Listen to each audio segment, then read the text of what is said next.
Thank you all for coming today, and by doing so, showing your support for my ongoing campaign to fight for our Third Amendment rights. Mr. Evans, Eric Peters, Daily Scrambler, you say ongoing. When did this campaign actually start? Earlier, when or when not things did or did not start is not the issue here.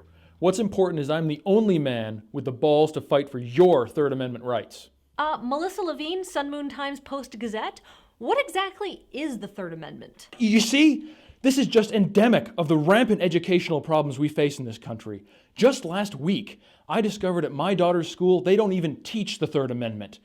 And I was frankly shocked.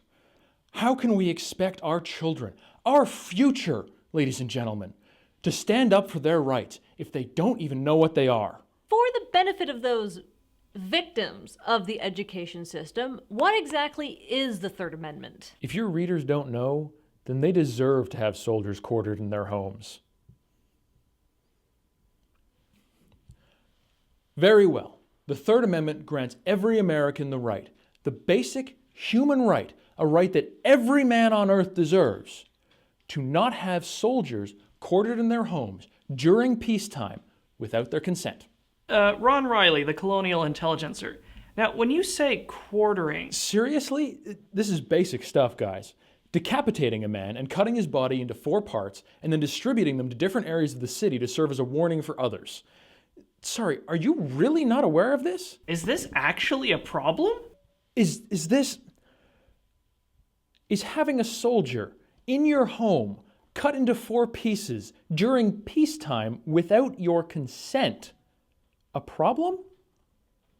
The mess alone. Wait, is that actually happening? Well, thank God, no.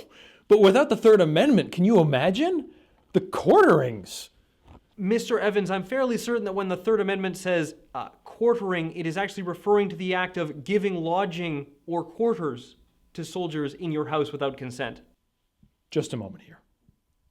You're saying we're not protected against someone coming into your home and dismembering a soldier without your permission during peacetime? I think that's covered under the umbrella of murder. But is it stated explicitly anywhere in the Bill of Rights or the Constitution that we, a proud American people, are protected against these actions? Does it say verbatim that you're not allowed to cut soldiers into bits in people's houses? No?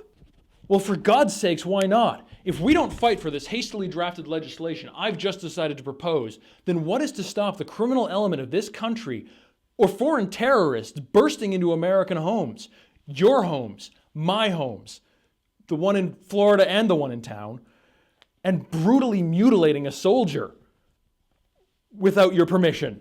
I don't think that's happening. Oh, so just because it hasn't happened to you means it's something that we don't need to worry about? Well, I'm not going to get bogged down by your partisan rhetoric. I am going to see that from this day forward, the Third Amendment reads as follows.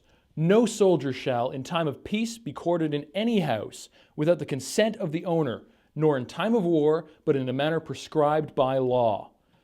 Also, no soldier shall be quartered wherein quartering means decapitating and cutting into 4 bits, because seriously, that's not cool.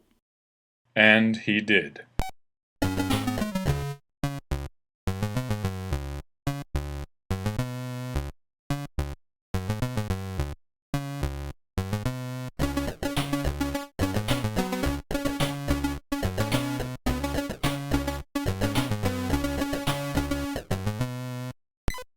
My fellow Americans, I am here today to tell you that I am an American and not a Canadian, as you may have heard.